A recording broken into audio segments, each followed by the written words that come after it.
ẹ̀yin ènìyàn wa àkójúmọ́ à ń pè ọ̀rọ̀ iléré ó ti ń dòótọ́ báyìí o. Bí mo ṣe ń bá yín sọ̀rọ̀ lọ́ọ̀yà Pẹ̀lúmi Ọlájẹ́ngbésì ESQ tí wọ́n jẹ́ ìkan gbòógì nínú àwọn lọ́ọ̀yà bàbá wa Dr. Chief Sunday Adéníyì Adéyẹmọ Ìgbòho Òòṣà owó baba dání lọ́ọ̀yà ìjìyà rí pátápátá. Ẹni tá bá ní kó ṣe tó tí ó bá lè tó wá ní tó pọ̀ tó ní à ń pè ọ̀rọ̀ ilé style bí eré náà ó sì dòótọ́. Bí mo ṣe ń bá yín sọ̀rọ̀ yìí lọ́ọ̀yà bàbá wa Chief Dr. Sunday Igboho lọ́ọ̀yà wọn Mr. Pẹ̀lúmi wọ́n ti yarí báyìí. Wọ́n ní kí Ìbà Gani Adams kí wọ́n jáde ní kíákíá ní wàrà ìṣàṣà kó jáde síta kó wá rìtráàtì ọ̀rọ̀ tí wọ́n sọ kó bá kó ọ̀rọ̀ yẹn jẹ.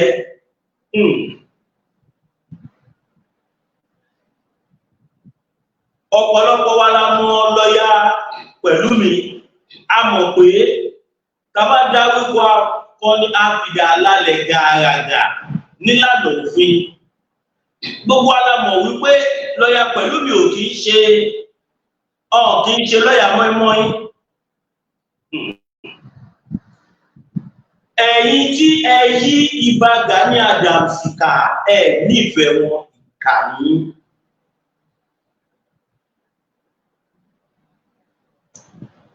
Ẹ̀yin tí ẹ yí Ìbà Gani Adams tẹ yí wọn ká ìkà ọ̀dájú ni. Ẹ lè bá wọn sọ òtítọ́ ọ̀rọ̀. Tó bá tiẹ̀ wá lágbára ẹ mọ̀ pé ìjà lọ á máa gba ṣòkòtò nídìí akọni. Ìjà lọ á máa gbé odidi erin ṣubú. Gbogbo wa la mọ̀ ìtàn ayé yìí. Kí ni ò lè ṣẹlẹ̀? Kí ni ò tí ì ṣẹlẹ̀? Èèyàn ṣe ohun tí ò dáa. Wọn ní wọ́n fẹ́ rán wọn lẹ́wọ̀n. Gbogbo wa la jọ mọ̀ wípé nǹkan tí ààrẹ Gani Adams ṣe téèyàn lè torí ẹ̀ṣẹ̀ wọn ni. Tí ọ̀pọ̀lọpọ̀ dẹ̀ ṣẹ̀ wọn ẹ̀ lọ́wọ́ ni. Tọ́pọ̀lọpọ̀ àwọn èèyàn ń ṣẹ̀ wọn rú ẹ̀ lọ́wọ́. Nísìnyí báyìí lọ́ọ̀yà Pẹ̀lúmi ṣèbẹ́ pé wọ́n dá sí látijọ́ yìí àwọn ṣe kàn mí ní. And again we have hundreds of lawyers like that. Kódà up to international level. Ìbẹ̀rẹ̀ ọ̀rọ̀ la máa ń rí àkírí ìparí ẹ̀. Àwọn àgbà pọ̀ wọ́n ní ìparun. Ìgbéraga ló máa ń ṣíwájú ìparun. Ẹni tó bá ti ní ìgbéraga tó ń wò pé èmi mo tó báyìí,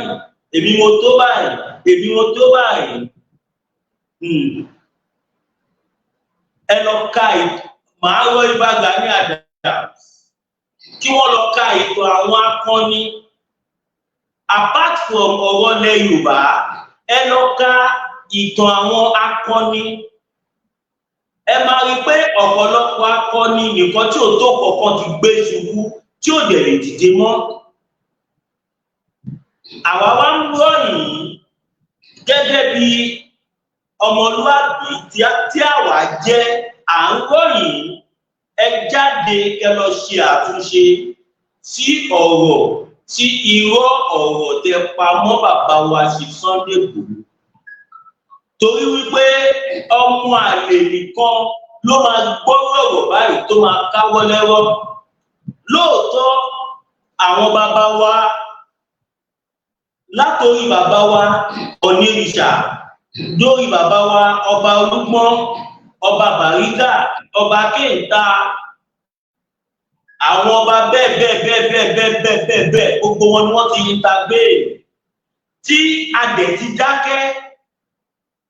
Ṣùgbọ́n gbogbo àwọn ọmọ Yorùbá káàkiri àgbáláyé wọn ò jẹ́ káwọn legal team wá sí ni, wọ́n jẹ́ kí wọ́n mọ̀ wípé lóòótọ́ wọ́n ti yanjú ẹ̀ fún ẹ̀yin tẹ́ wà láyé nísìn. Ẹ mọ̀ pé Ìgbòho sì àwọn ọmọ tí Ìgbòho ń bí sì máa bímọ. Àwọn ọmọ tọ́mọ Ìgbòho bá bí wọ́n tún sì máa bímọ. Ta ló fẹ́ kílìnì ìdọ̀tí yìí fún wọn lásìkò gbà yẹn? Ó lè jẹ́ in another 100 years. Ká tiẹ̀ wá sọ pé another 100 years. Ká sọ pé in another 100 years. Bóyá ọ́díò yìí gbogbo alámọ̀ wípé internet will never forget. Tó bá wá rú irú ọ́díò yìí jáde,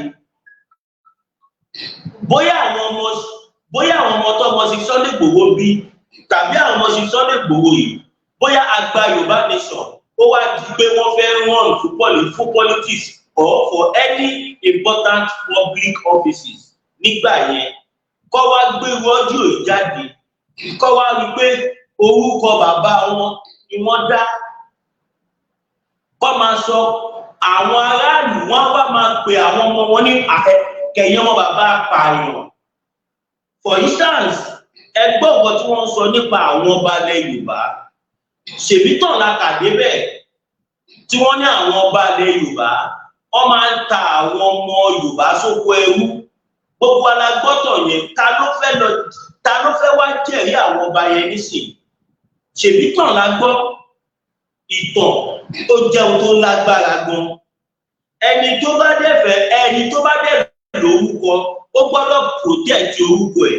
Tẹ́ bá lọ wo content tí lọ́ọ̀yà Pẹ̀lúmi Ọlájẹ́ngbèsì tí wọ́n kọ sínú ìwé tí wọ́n fún Gani Adams, ẹ máa rí wípé wọn ò bá ti jà wá, ṣùgbọ́n wọ́n múra àjà sílẹ̀.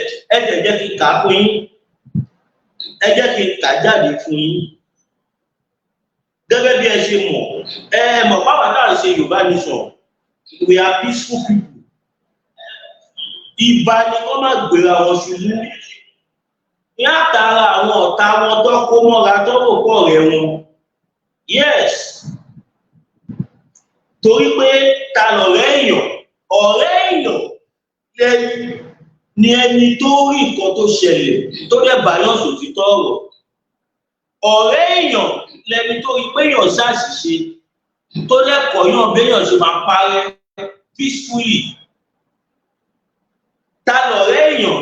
Ọ̀rẹ́ èèyàn lẹni tí ó máa rí pé èèyàn ṣàṣìṣe tí ó ní parọ́ fẹ́yàn, tí ó ní tan èèyàn. Kò ṣẹni tá máa lù máa jó lọ òun wẹ̀yìn yẹn. Ọ̀pọ̀lọpọ̀ àwọn tí Gani Adams kó mọ́ra ẹ̀ nísìnyí, at the end of the day tó bá mú Gani Adams tó bá jù wọ́n sẹ́wọ̀n, ọ̀pọ̀lọpọ̀ wọn sì máa wà pẹ̀lú fámìlì wọn nílé o. Wọ́n wá máa pariwo justice for Ààrẹ Gani Adams. Ẹ mọ̀ pé ó máa wà nínú tàn pé ìbá ti ba èèyàn lórúkọ jẹ́ pọ̀ lọ ṣẹ̀wọ̀n. Even kọ́ tí wọ́n mọ́lé lè ní ìkọ́ fi wọ́n lẹ̀ lọ́la, ìtàn yẹn ti wà bẹ́ẹ̀. Ṣó wá dìgbà tó bá dé lẹ́wù yẹn, ẹ wò tó bá dàbí òun nílé lọ́kọ̀ ìlọ̀ ṣẹ́rí. Ẹ lè má rí, mo máa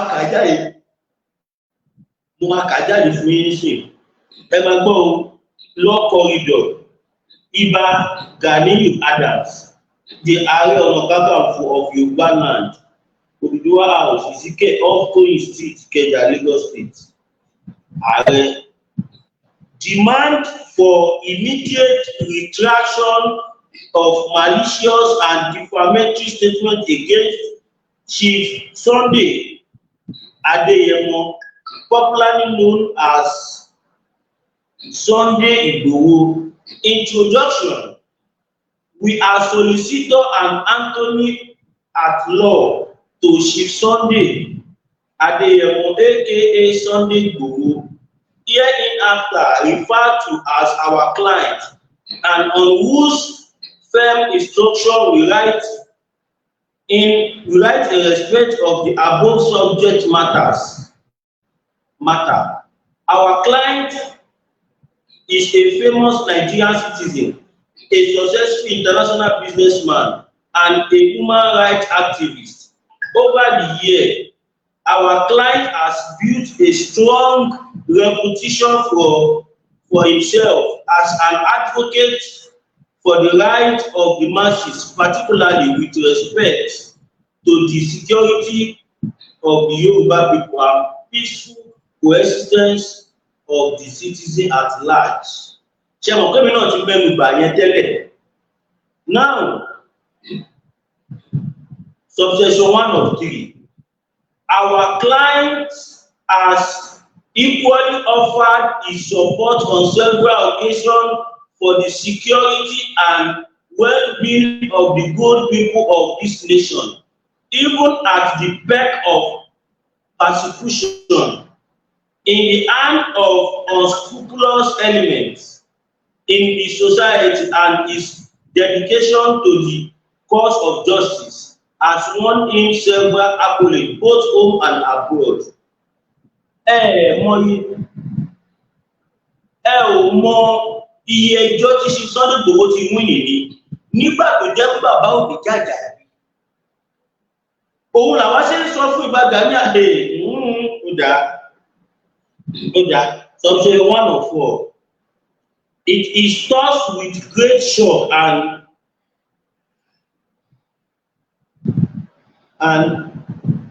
exasperation that we write in reference to a recent malicious, scandalous and defamatory statement made against our clients. Defamation is a bailable offense. Defamation is a citable offense. Defamation is a settlable offense. Let's put it in that way. So we tell us going tọ́ba náà defame èèyàn wọn ni wọ́n fẹ́ fún yín ní life sentence wọ́n ní kẹ́ jáde kẹ́ ṣàtúnṣe ni. Now, contained in a leaked viral phone call, conversation available in circulation on several social media platforms in the quest to verify our clients and reduce estimation in the eyes of right-thinking members of the public. You scandalously and maliciously label our client in the viral phone call available in Yoruba language as a criminal and without any legal justification tag our client as apànìyàn ní ìbẹ́sọ̀ English, a political thug and serial apànìyàn ẹtì mọ̀kọ́ tó mú mi to the terms and conditions platform tí mo wà. According to your unfounded allegation, you are quoted to have criminalized our client in Yoruba dialect, accusing our client of collecting the sum of 50 million naira cash from now President Tinubu, which sum gbogbo ilẹ̀ tí mọ̀kọ́ tí mo fẹ́ kà síta. Àwọn count charges tó wà ń bẹ̀ yẹn about ẹ wò ẹ má jẹ́ sọ gbogbo ẹ̀. Now, èmi gẹ́gẹ́ bí ọmọ Yorùbá tèmi jẹ́ tábà ní tanra wa tí ààrẹ Gani Adams tọ́ba náwọn fẹ́ ṣe ẹjọ́ tipátipẹ́ tọ́ba ní dandandandan nǹkan tí ṣe Sunday Igboho wa fẹ́ ṣe kán fún kọ́níṣù ẹ̀wọ̀n rẹ̀ ó náà jújú ẹ̀wọ̀n rẹ̀ ó náà ju Ọlọ́run níjà àṣẹwọ̀n ohun tó wà nílẹ̀ yìí ó kọjá wẹ́rẹ́wẹ́rẹ́ kéèyàn máa sọ pé kò sẹ́ni téèyàn lè pa nítorí owó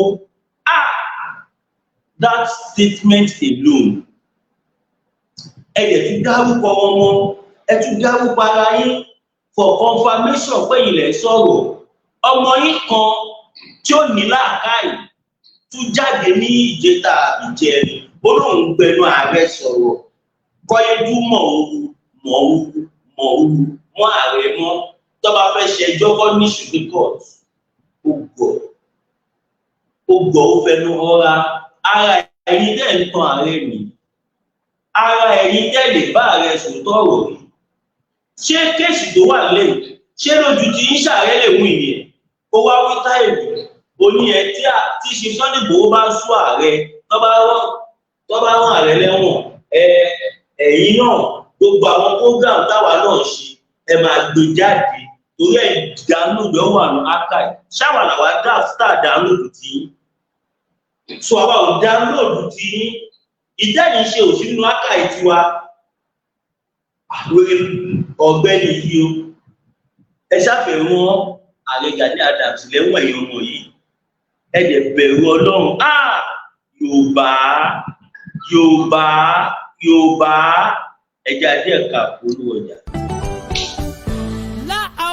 Bitter tea ẹkùn tí ń wọ̀ yá àjà pẹ̀lú àwọn kíndìnrín tó ní stone nínú ìyẹn kidney stone yóò mẹ́ẹ̀tì ẹ̀ tẹ́sí yádànù nínú àgọ́ ara yín òun kan náà ló ṣiṣẹ́ fún liver ìyẹn àìsàn jẹ̀dọ̀jẹ̀dọ̀ a sì tún máa ṣiṣẹ́ fún ààtì ìyẹn ìṣòro àìlèmí sókè sódò dáadáa láàólà bitter tea ló tún ṣiṣẹ́ fún ìkúnpá gíga ìyẹn high blood pressure bákan náà gbogbo ẹ̀yin tẹ́ ẹ bá ní ìṣòro ìsétọ̀ tí a mọ̀ sí prostate cancer gbogbo àwọn àìsàn tá a là kalẹ̀ yìí pátápátá òun ni láàólà Aba bitter tea yóò bá wà yá àjà ìṣòro ara ríro ńkọ́ láàólà bitter tea òun ni kẹ́ ẹ gbẹlura láti wá rí egbòogi láàólà bitter tea rà àbí tẹ́ ẹ bá fẹ́ mọ ibi tí wọ́n tẹ̀dó sí ẹ mẹ́sẹ̀gì wọn lórí àwọn WhatsApp numbers yìí +44742452737 àbí àwọn Nigeria numbers yìí 08033194355 tàbí 08026265000 kò bára rí ẹ̀rí inú ẹ̀jẹ̀ ti kàn jẹ̀gbọ̀n lọ́wọ́ láàólà bitter tea gbẹ̀lura kò rí yàtọ̀ bẹ̀.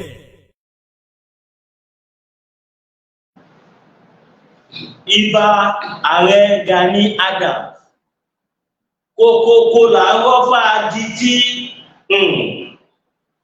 lówe là ń lùlù àgídìgbò ọlọ́gbọ́n ní jo ọ̀mọ̀ràn ní mọ̀ òun lẹ́yìn bàbá wa sọ o lówe là ń lùlù àgídìgbò ọlọ́gbọ́n ní jo ọ̀mọ̀ràn ní mọ̀ ilẹ̀ Yorùbá làwà o gbogbo àwọn ọmọ tẹ kó kátó pariwo lóògùn ọ̀fẹ́ o lóògùn kíní kan o lóògùn kíní kan tí wọ́n lè bá yín sòótọ́ ọ̀rọ̀ wọn ní bá yín dé bẹ́ẹ̀ o ẹ̀yin nìkan lẹ máa káwọ́ sẹ́yìn iwájú adájọ́ o mo fẹ́ jẹ́ kẹ́ rántí pé kò sẹ́ni tó kọjá òfin o nobody is above the law mo dẹ̀ fẹ́ kẹ́ mọ̀ wípé ẹ lè mọ̀yàn ẹ lè mọ oríṣiríṣi ṣùgbọ́n ilẹ̀ Yorùbá ó tóbi ju everybody lọ ohun tó bá mọ́ baládé tó bá ń ṣẹ̀wọ̀n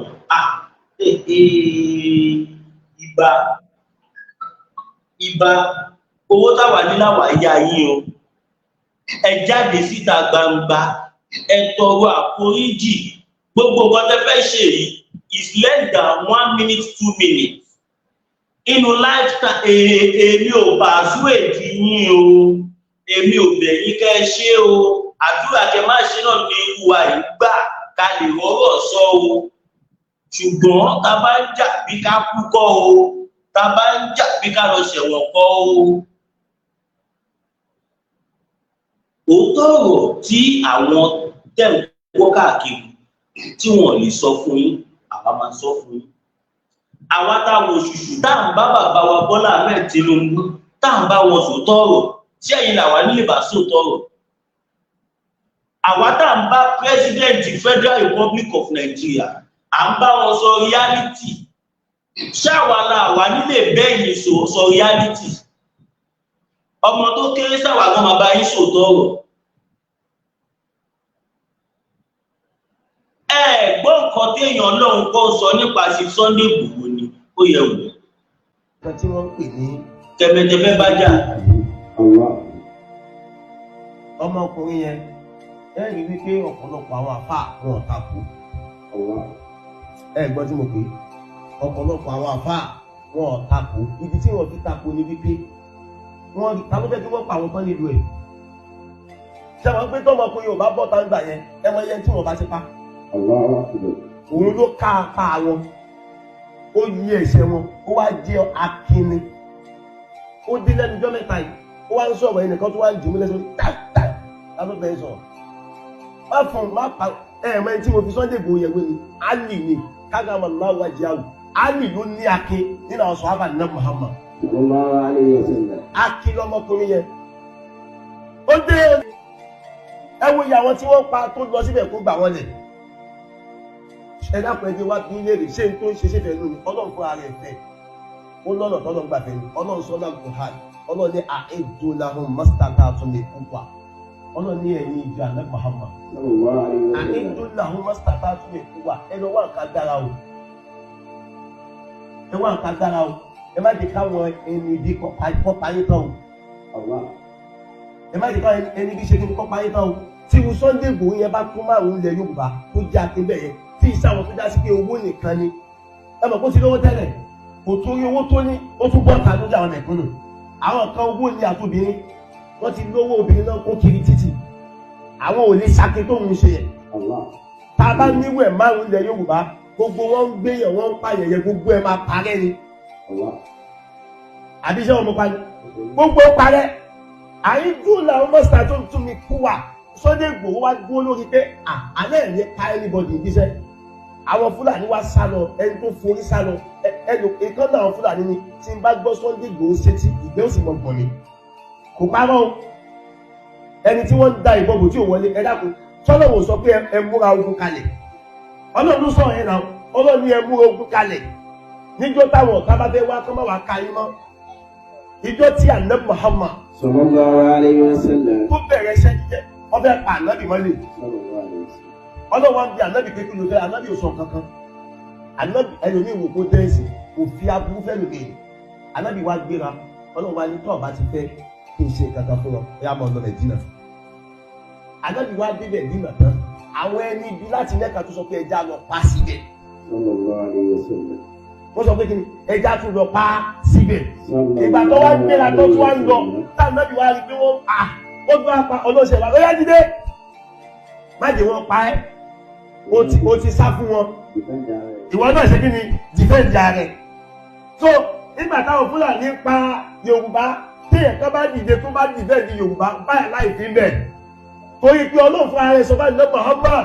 sallallahu alaihi wasallam. Ànábì ò tún wá sáré jagun ọwá gbẹ́ kòtò tó tóbi pé tó bá débi kòtò ọba ìjà àkíní ìtóbi wọn àwọn wèrè.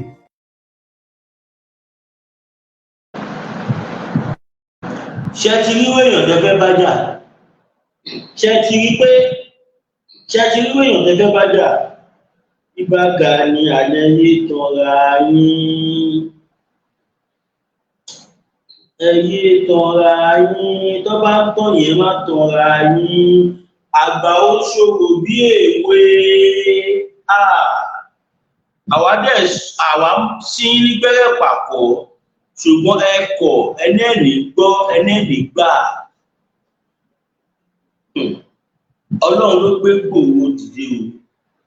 Ẹni bá lóun nínú ẹ̀wù kí ni ṣe Sunday Igboho ṣe tó fi dá ọ̀rọ̀ tó tó yẹn lẹ̀ torí pé wọ́n sọ wípé ẹ má pa àwọn èèyàn mi mọ́. Ẹ jẹ́ káwọn èèyàn mi bọ́ lóko ẹrú. Ẹ wá wọn àwọn ọ̀rọ̀.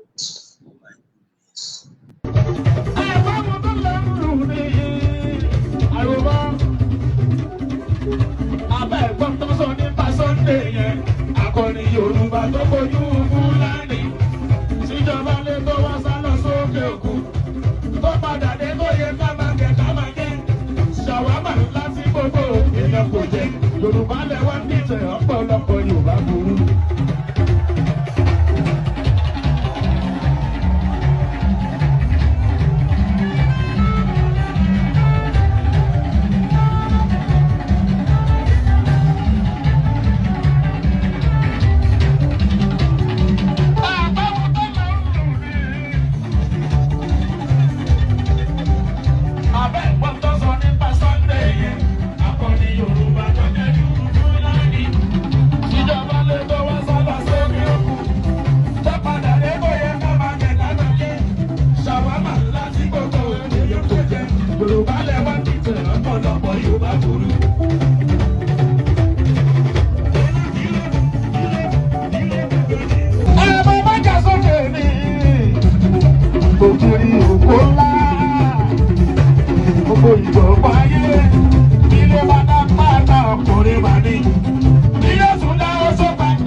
ọkùnrin ogun.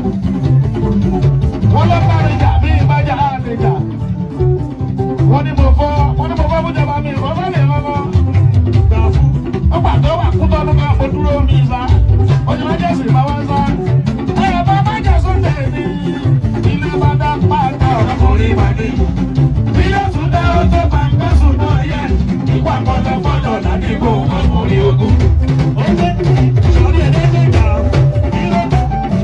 Ìgbòho sóde kìí. Ẹ wá sábà bí mo ṣe ṣe rẹ̀ ìgbòho yẹn. Ẹ̀yà wọn ló lóye àti ìsìn ṣe.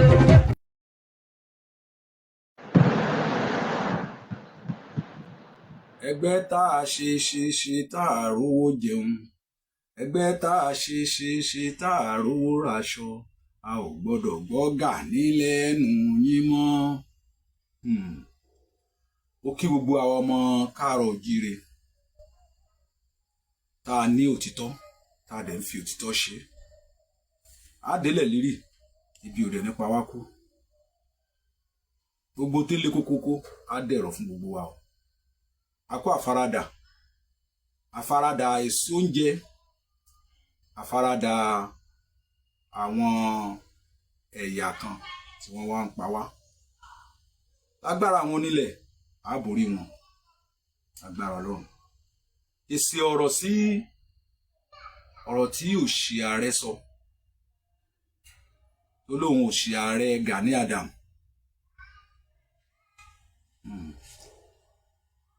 Kìí ṣe àgbàlagbà ni èèyàn ti ń kọ́gbọ́n. Ọmọ burúkú jọ̀hún òun ló di bàbá burúkú báyìí. Wọ́n dẹ̀ ní ọmọ tí ò mọ ẹjọ́ ọkọ̀, tí ò mọ ọ̀rọ̀ ọkọ̀, òun náà máa ń lọ níṣẹ́ dé tòrùtòrù. Fún díẹ̀ yìí òṣì ààrẹ tí Gani Adam bá tẹ̀ rán ẹ níṣẹ́ tó bá ní làákàyè ni, tó bá gbọ́n ni, ìwọ Dáúdà tó pèrè ẹ ní òṣì ààrẹ ni mo bá wí o, àti ààrẹ tó rán ẹ, ẹ̀yin ni mo ń fún ní èsì ọ̀rọ̀. Ó ní àwọn tí Gani Adam tó gbẹ́ léyìn òun ni Sunday Igboho ń lò. Ìwà ìlara àwọn wo ni Sunday, àwọn wo ni ààrẹ gbẹ́ léyìn, àwọn wo? Ìwọ Dáúdà aláìmọ̀kan òpònú ayírádà wà ń dárúkọ Gani Adam fúnra rẹ̀ àfibíṣú lóore ni. Àwọn tí wọ́n dárúkọ yìí gangan ló gbé Gani Adam léyìn. Tó o bá mọ̀ tán kó lọ wá ìtàn. Kì í ṣe Gani Adam ló tírèènì wọn, àwọn gangan náà tírèènì. Tí n bá gbórúkọ Sunday Igboho àyà mi ò tó jáde. Kò sí nǹkan kan, òtútù ó mú mi pẹ̀lú. Òtútù tí mo ẹ ọ wá parọ́ pé òrírò ẹ̀rí kọ́. Látijọ́ tí wọ́n ti bí mi rírò ẹ̀ rí. Níjọ́ tí mo gbọ́ pé Sunday Igboho ń tún lọ Ògùn State báyìí, níjọ́ náà mi ò lè sùn. Ẹ lọ níṣẹ́.